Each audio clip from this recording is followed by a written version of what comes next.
All right, folks, welcome to the Ting Open. It's a big black screen because OBS sucks, but we're forced to use it. It's game number 1 in a best of 5, and of course, this is the Ting Open North America group round of 32. That's the second North American group. We'll see which 2 players get out of here and advance on to that round of 16. But for now, to spawn in the bottom left, we have the pink Zerg player, Scarlett. In the top right, as the purple Terran, he is Sloth Esports Pokebunny. Yo, we're gonna restart this because you're sounding weird already. So let's just get this out of the way before we get going. Sorry guys, it sounded like it was like lagging a little bit maybe. All right, hello, test. Hello. Much better. Mucho bueno. But cool. Yeah, so I know Masa, was it Masa and Neeb got out of the other group you cast with Fear Dragon? That's correct. Yo, XSplit does not suck, by the way. XSplit is the best, except when it doesn't work. So for now, it kind of sucks. I was gonna say, I've definitely heard more complaints about XSplit sucking. Well, we've only been using OBS for 2 weeks, so maybe it'll equalize, but... Maybe it'll grow on you. I don't know. A lot of the times the XSplit would crash randomly, not be able to scene change, or like just mess up your computer. Just, nothing seems perfect. Yeah, there's whatever. It's not perfect. But okay, so getting into this though, getting back to my point I was saying, we had Neeb and Masa advance out of the other North American group. Let's assume for a moment Kelazar is here to play today and that he's not having issues connecting. Out of Pokebunny, Scarlett, Jon Snow, and Kelazar, who are your top 2 to advance out of the group? I think it's pretty obvious. Scarlett and Kelazar.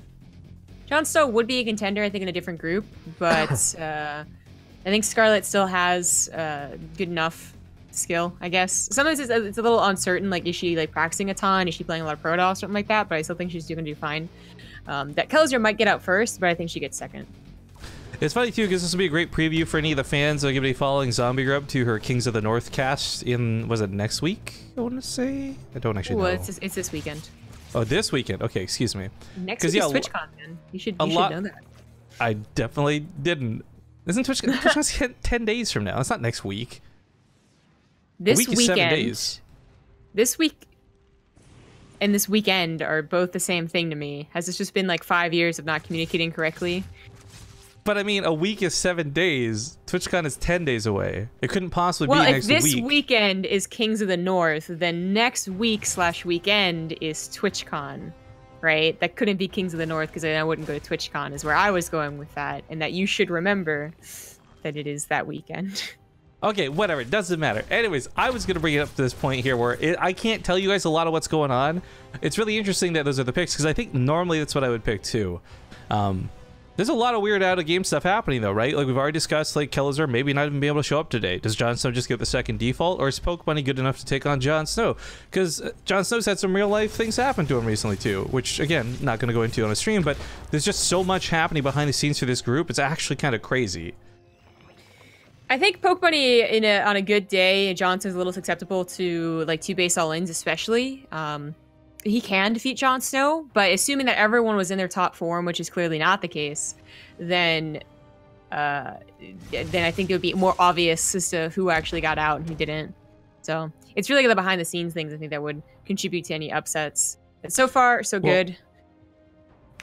Yeah, I was actually I hope we just see the best out of everybody today, and including Kelazar showing up for his matches. But again, we'll tackle that as it unfolds. At this point, it's too late to get a replacement anyway, so worst case scenario, we have a short group, but still good players in said group. Looks like this got dealt with pretty quickly. What am I got? A shot off, single shot off. Didn't kill much. I was gonna say. So I was a little worried that Game Heart wouldn't work in some manner, right, because of the new overhaul, but it seems like it does work. Just didn't get that many shots. 8 drones go down to the Hellions, but unfortunately not gonna be able to pick them up.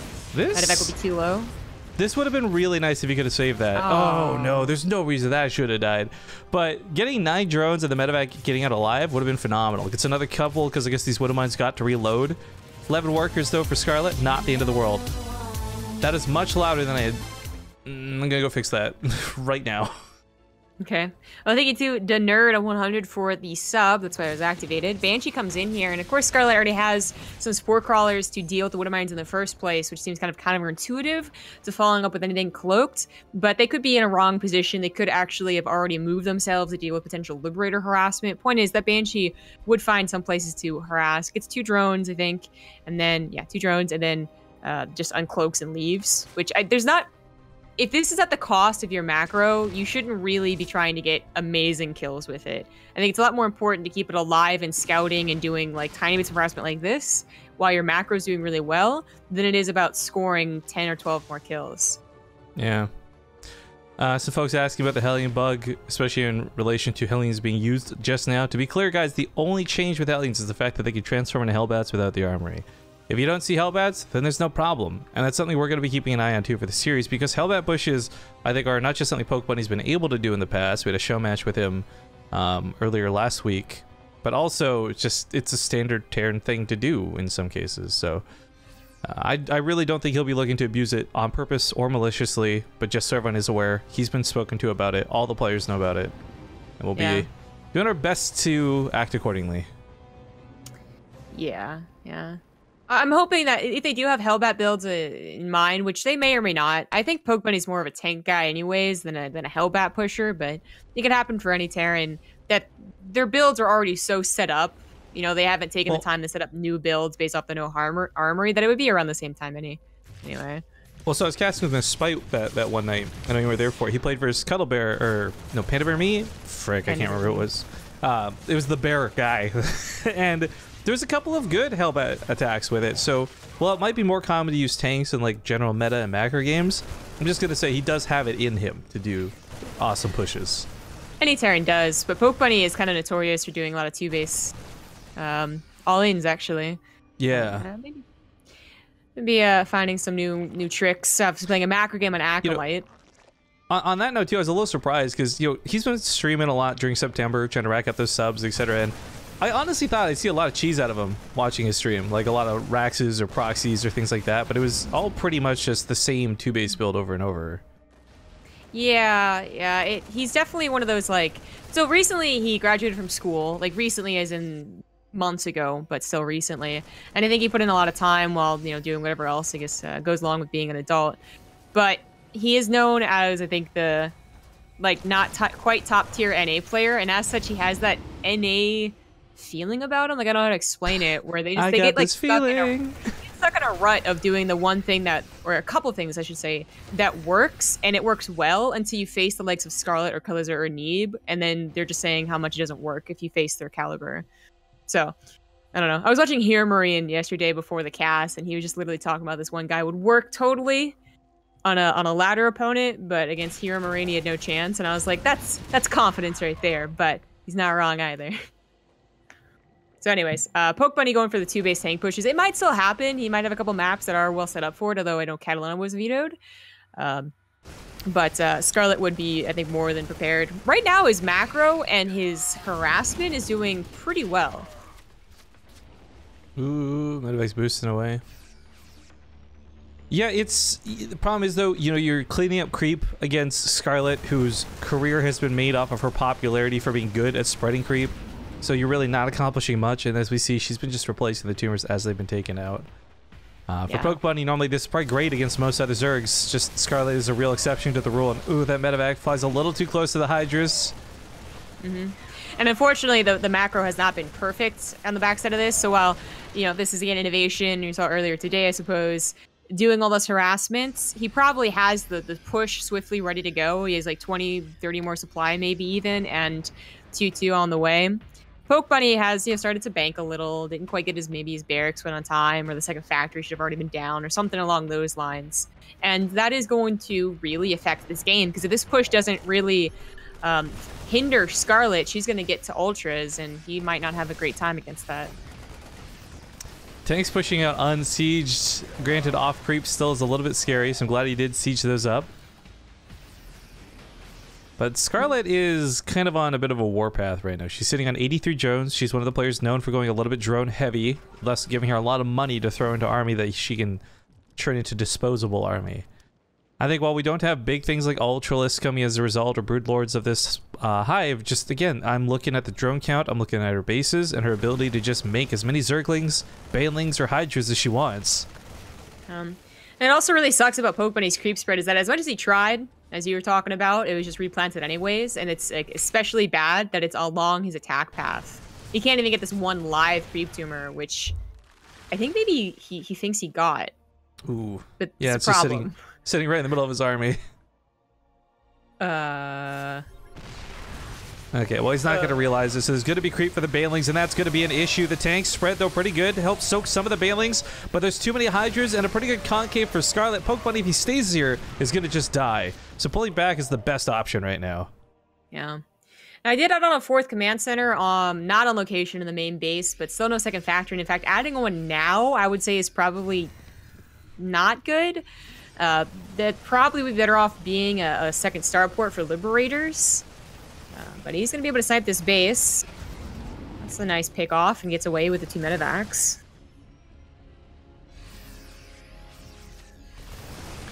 By the way, just a general request too. I don't know if anyone has contact to Kelazur, but if you do, please try and get him to reach out to us. Yeah. I guess I'm surprised how much he seems to like China. You know, he wanted to stay there for a little while. Now he's visiting on his birthday. Seems to have good experiences from it. Most people who go to China have, you know, either gone when it's really hot, so I guess that doesn't help, but also have complained about a lot of the environmental things. Scarlett was the only person I knew who liked China until I heard Kelazur did. Well, Scarlett also gets treated like a goddess in China, man. Flown out to do commercials and flashy shows. Yeah, right? Yeah, that's true. So Pokebunny, yeah, like, I don't really like that he went for a second factory so late into the game. I think a lot of other Terrans that actually have lifted that and like not even using it at all at this point. Some credit where it's due, though. Pokebunny's not been taking horrible trades. The resources lost pretty even. And granted, while he's not had to deal with the wrath of Hive Tech, and he might just get crushed in one fell swoop, he's brought this to like a 13-minute game versus somebody like Scarlett. This is not an easy task to accomplish. No, I'm actually very impressed with Pokebunny for having the reputation that he does. Actually having a really good macro game with some really good drop and harassment. It's been good, but it's just that it's also been a matter of Scarlett waiting and letting this happen almost with the style that she chose to play. She's just really waiting for Pokebunny to make that drastic move that just utterly kills himself, and then she'll dominate maybe. But Pokebunny's actually playing wise here. I think every attack has been smart and, you know, realizing like, hey, this isn't going to work, try to back off and play a macro game. Yeah, it's going to be tough to deal with this. Pokebunny actually was vocal about this morning while we were casting the Alima League. He was talking in chat about how Widowmines just aren't preferable, especially when Hydras are in play, and he's absolutely right with that. That's why we see tanks be such a big part of the meta. But I think back to like Namshar's game versus Keen and things like this, where it's like, Widowmines, I think, still have a role in this. If you're Baneling, if there's 40 Banelings coming at you, I think a Widowmine or two is going to serve you better than a couple of tanks. Yeah, I mean, late game, it can definitely help against Corruptors. They dive on top of the Liberators and get splashed for those Widowmines. Obviously, that helps. And there are still top-tier Terrans. I'm talking like Keen, so like B top tier, I guess, or something like that. That do go Widowmines. But pushing way too far into creep is having trouble retreating. Banelings actually get some decent connections. Yeah, it's actually costing Scarlett a lot to kill this army, but she's ultimately coming out ahead, picking up bigger units like tanks, abducting medevacs where she can. You know, Pokebunny's at this point where he wants to just be going pure Liberators if he could. If he get away with it, that'd be great, but unfortunately, losing these medevacs, he's going to have to start considering cutting into that production and maybe getting a couple of those. Yeah, that was just a pretty bad fight to take so deep on a creep like that. He should have partitioned off a section and then, well, maybe would have lost as much. And I'm also not sure about continuing to push. It's really scary to let a Zerg player stay still, especially now that they really are on Ultras, but I also feel on like the flip side, once they're on Ultras, maybe you need to wait for a bigger, stronger army. Continuing to rally in pushes with mostly bio is just asking to be fungled or surrounded or whatever and lead to bad things. No fungals in play, but maybe later. I like the way he's done this, by the way, just sectioning a small portion of units off so he's not too worried about, okay, if he gets caught, it's not the end of the world. Yeah, but he misses that one live creep tumor again. I know he does. It's always the one.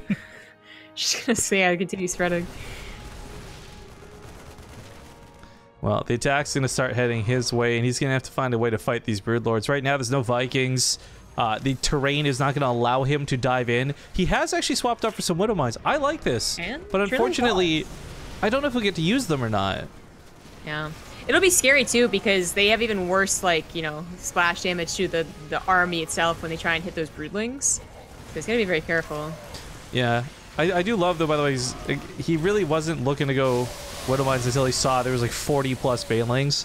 There's a good and smart reaction to that, I feel, but as we see, Blinding Clouds are cutting out the Planetary Fortress. The Bio's got to retreat underneath this. And those Broodlords have still remained mostly untouched. It'd almost be better to have the Liberators in anti-air mode at this point.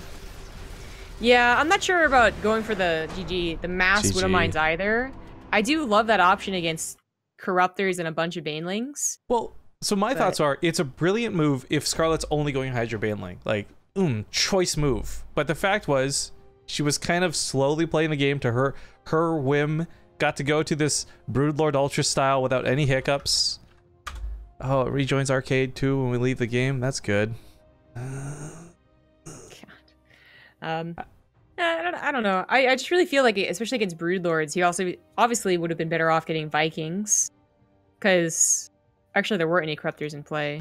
Well, but I mean, that's part of it too. He didn't know about it though. That's my point, right? He was so focused on the Lings and the Hydras. There's no scans going down. There's no drops for Harass. So there's no realization that, oh, there's a Greater Spire and an Ultras Cavern, and I'm about to get fisted by both.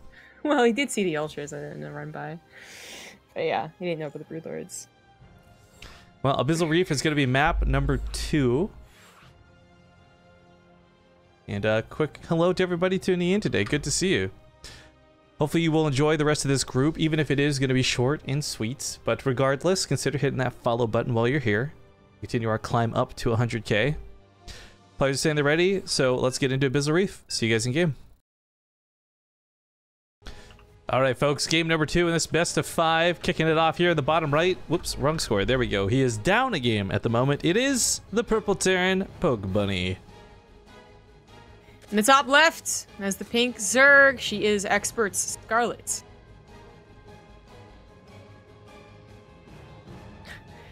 Yeah, I mean, Pokebunny had a decent game. Actually, I want to stress, like, that was pretty impressive. I've seen some other games, maybe like a year ago, where it really was just like 2-base, 2-base, 2-base, and Scarlett specifically, was facing Scarlett, would just even have a couple of not quite trolly answers, but certainly not what she would be doing. It's innovation. That's the best way to put it. Right, and because she knew it would be coming, and she knew that it would be a fine response.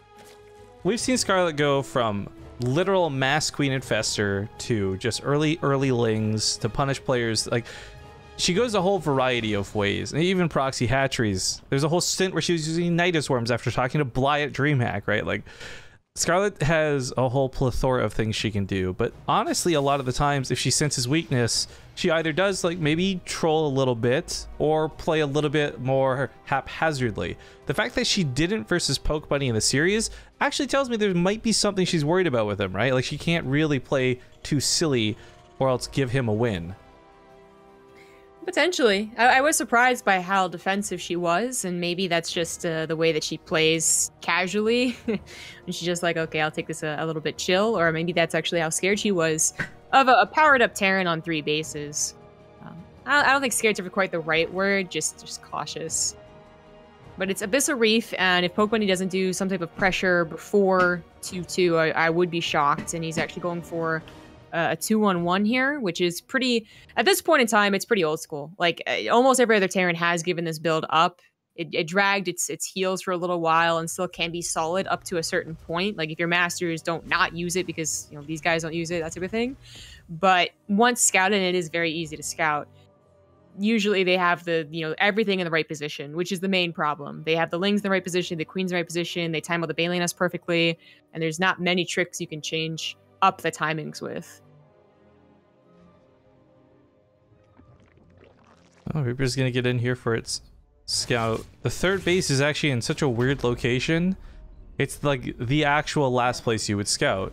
You would look here, or you would look here. Rarely would you ever look over here. Yeah. It's like sometimes it's gotten enough that Pokebunny should not freak out first and should actually scout that base, but it definitely has never become a standard. freebie. Finally gets the live tumor. Yeah, right. And I does scout that base. Yeah. She definitely needed that creep tumor, to be honest. Queens are an integral part of the defense against the 2-1-1 early on. Either that or she has to overmake lings. And obviously, if the creep spread's not there, the queens might be a little late to the party. I know you said early on, but I just feel like it could have been like queens are an integral part of the defense, full stop. Because, like, man, 9 queens still works like 12 minutes in the game. No, that's absolutely true. But it is, I guess to clarify a little bit more for the viewers, like, it is, you can actually defend with like 15 lings and 6 queens. So, you know, if the queens aren't there, then actually lings aren't enough. These lings trying to kill the Reaper. Looks like they'll just barely get it, maybe? Mid-air. Oh, and then just awkward death to the surface. Sorry, see you later. Abyssal Reefed. Important things to note, I guess. She hasn't actually scouted anything important, or at least I don't think so. She hasn't actually scouted any buildings to tell her that's a 2-1-1, but the way that you can really tell easily that it's 2-1-1 is you just check how many Marines they have. The simple lack of Hellion pressure might have been enough as well. Her vision shows all those Marines, so it's going to be pretty evident what's going on. Yeah. All right. So that's perfect then. But it's still a little scary that she hasn't gotten further scouting in case it is one of those trick builds, right? Where they get the Hellbats in, you know, talking about Hellbats today and the patch mix up. Or that it's a 2-base follow-up, which this might be one of those maps, one of those games you just automatically expects it.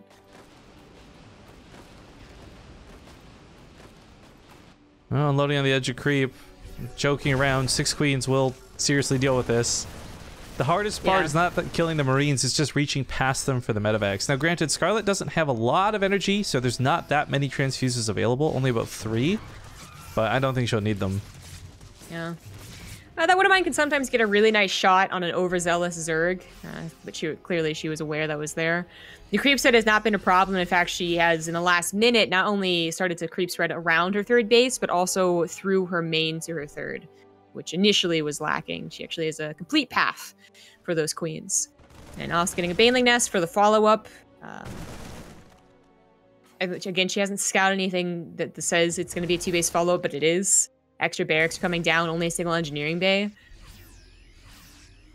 I have a feeling she's just going to try and squash it and then like roll to victory. Maybe. A large part of that, though, I think is not her decision making. Unless you've got something like a fungal to hold this in place, it's really gonna be on Pokebunny to make that mistake to allow her to so easily crush at events. And last game, I will give him credit to the fact that he was pulling back in good, smart scenarios a lot of the time. He wasn't overstaying his welcome. He wasn't overextending. That's true. Clearing up creep spread is also important for this follow-up push that was missing from last game on that first push on Acolyte. You know, that one life creep tumor that wasn't scouted, that wasn't scanned. But I'm still a little worried that just numbers here might win out for Scarlett. But one thing I think that is going to hurt her is her lair was pretty late, all things considered. It was like 6-minute lair that directly affects centrifugal hooks, which would be helpful. It's really funny too because there's some of the like 6-minute hive timings we've seen, but that Widowmine was not helpful. Tank gets taken out pretty quickly. It's slow banelings though, so if he kites off creep, it could work, but it's too much control in 2 different locations. Now he's consolidating. He's probably going to pick up and try and fall back. I'm not even sure if those tanks got any of the shots on those bulked up banelings. Right? I feel like the banelings completely dodged the Widowmine. I feel like the tanks didn't really get much. There was a very awkward engagement all around. Yeah. Scarlett still has to be careful because she did just use a lot of banelings doing that, and also has to remake a lot of lings, but she still has a lot of queens that can buy time, basically. They have a pretty good health, and well, every attack should be just a little bit less. You know, 1 less tank is a big deal, and Pokebunny is all in with this. The Centrifugal Hook's not started, by the way. She just like F that upgrade. Too good for it, man. That's definitely a mistake with the focus on the Hydras, but her banelings really didn't come into play till late last game, so maybe it's Scarlett's style. It's just not really that baneling dependent.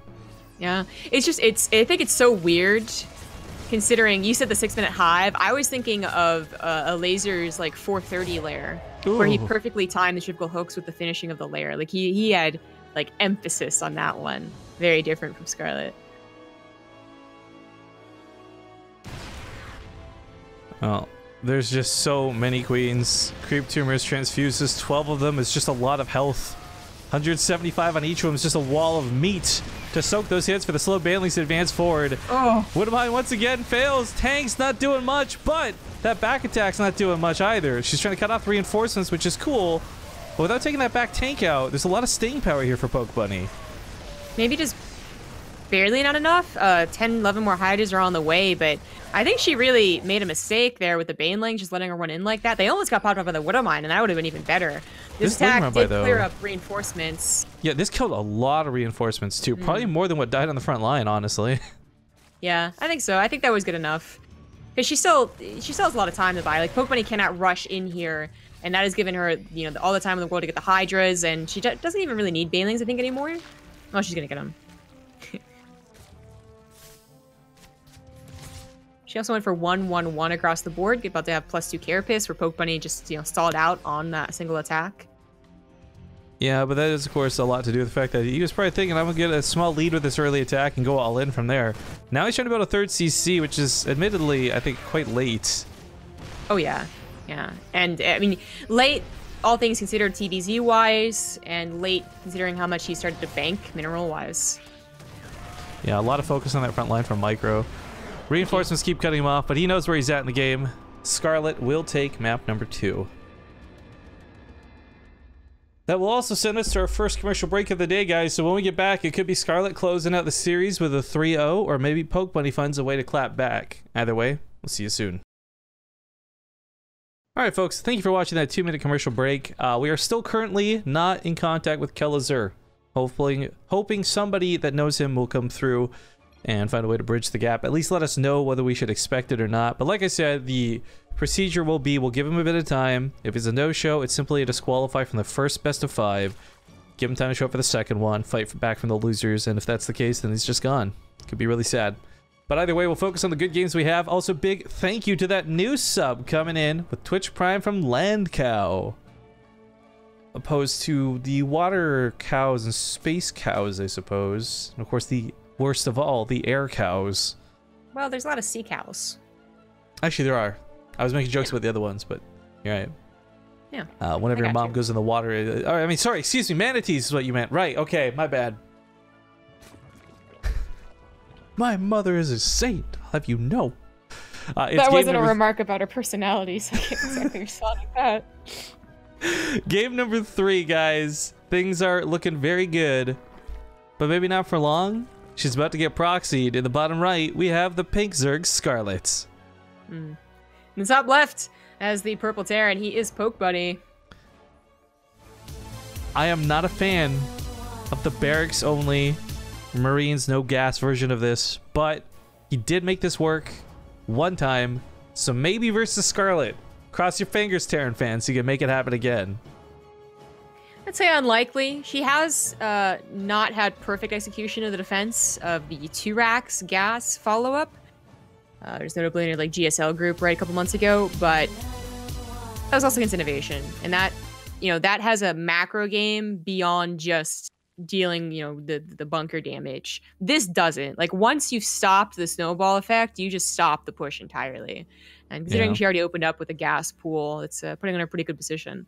Oh, he's gonna have to cut into one of his production on the barracks to free that SCV. He actually needs that SCV and that one too.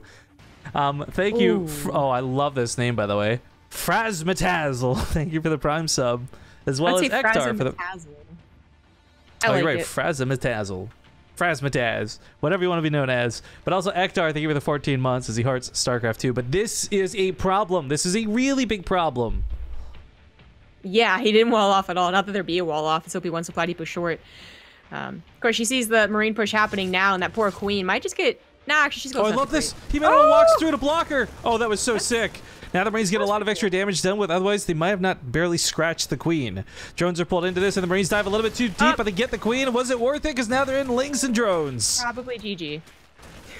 Probably, because back on the other side of the map, too, he had to pull. Oh, God. At this point, just cancel the depot. You don't need the supply. It was a valiant effort. It was cool to slay the dragon, but unfortunately, it did cost him everything to do so. GG.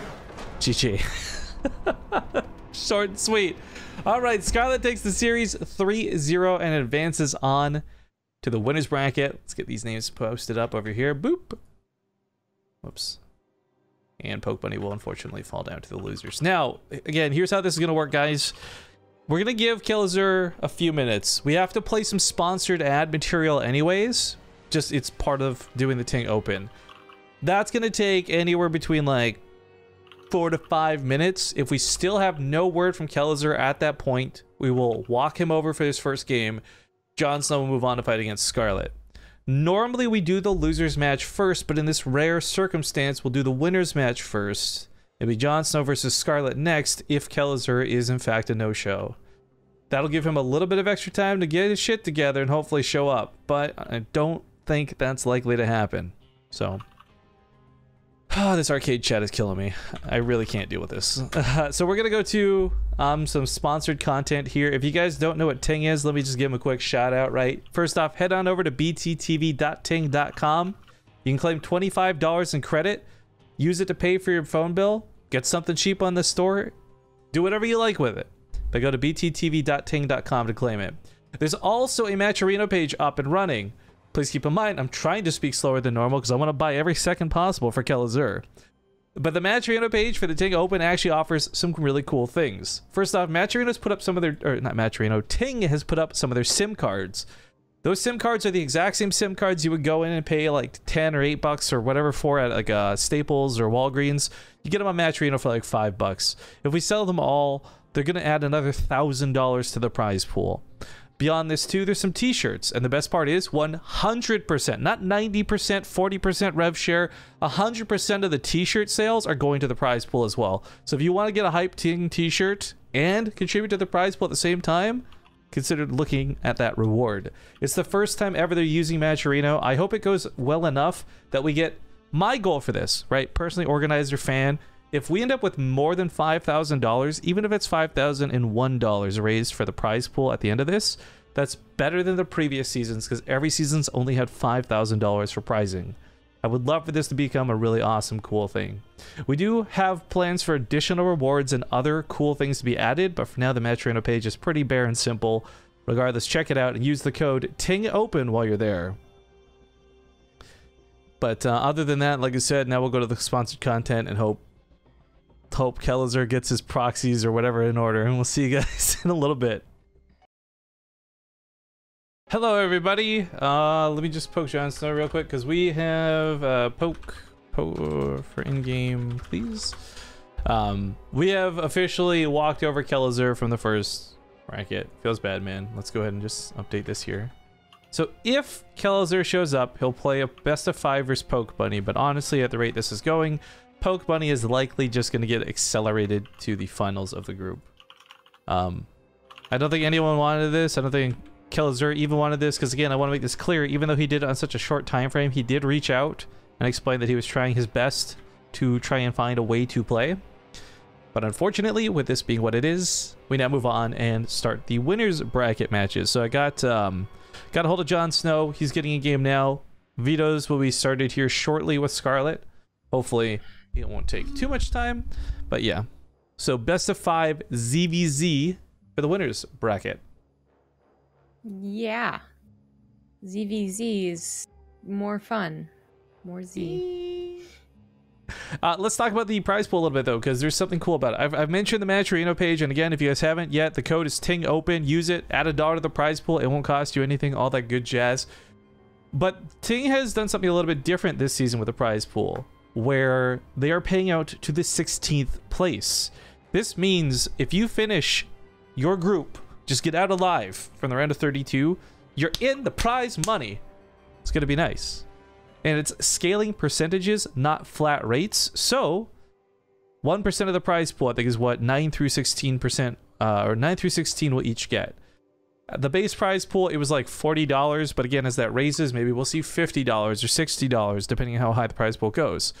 That's cool and all, but again, it's just a lot more people are getting paid this season than ever before, and there's still a really nice prize for first place. In fact, if you guys don't know, on the Matcherino page, you can, on those top tabs, go to payouts, and it'll show you exactly what it is. So first excuse me, hiccup. First place in the tournament is still $1,200 currently. Again, that's going to raise a lot because that's 30% of the overall prize pool. But yeah, there's a lot of money to be earned here just by getting out of your group alive. It's also super frustrating is they put the map info where the create with mod was back in the old version. I'm so excited for the weekend you're gone that I have to do like 3 days of solo casting. I'm super excited to explore all these these problems and nuances. Yeah. We'll call them features for now. Tempo, by the way, in chat joins us. He says, I just ate 20 McNuggets and keep singing that I don't want to be alive. But dude, okay, hang on. I got a nugget story. This is like passion, anger, nugget story, okay? Because Burger King did me wrong. And I don't actually blame Burger King. I blame the fact that they hired somebody, and I'm going to leave his race and ethnicity out of this, okay? But this guy didn't speak English as his first language. And I don't think he spoke English as his third language. So the first problem I ran into ordering was, do you want to dine in or take out? And I had to decipher what he said. It took 7 times of him repeating it to understand. And I said, oh, take out, go home, right? Pretty simple. Guy pulls out a tray for the restaurant, puts all my food on the tray. I'm like, oh, I wanted a takeout. So what does he do? It's like he uses his fingers to touch all my food and like pick it up and put it in the bag. Like, I was not happy with this. So whatever, it's 20-piece nuggets. I'm like, whatever, they're nuggets. I just, worst case scenario, I'll just eat something gross that he touched. I don't give a fuck, I'm hungry. What sauces do you want? I said, honey mustard if you got it. Great, puts it in the bag, walk home. Sit down, so excited. I got Star Trek Discovery on my TV. I'm sitting down, I'm gonna have some nuggy nugs and my honey mustard sauce. And I pull it out, and it's fucking 3 packets of sweet and sour. Like, I'm not getting up at this point to go back to the restaurant. I hate sweet and sour. It's bullshit. Sorry, rant over. This happened yesterday. I'm still pretty riled up by it. All right, Pistol Reef. Speaking of tempo, we'll see you guys in game.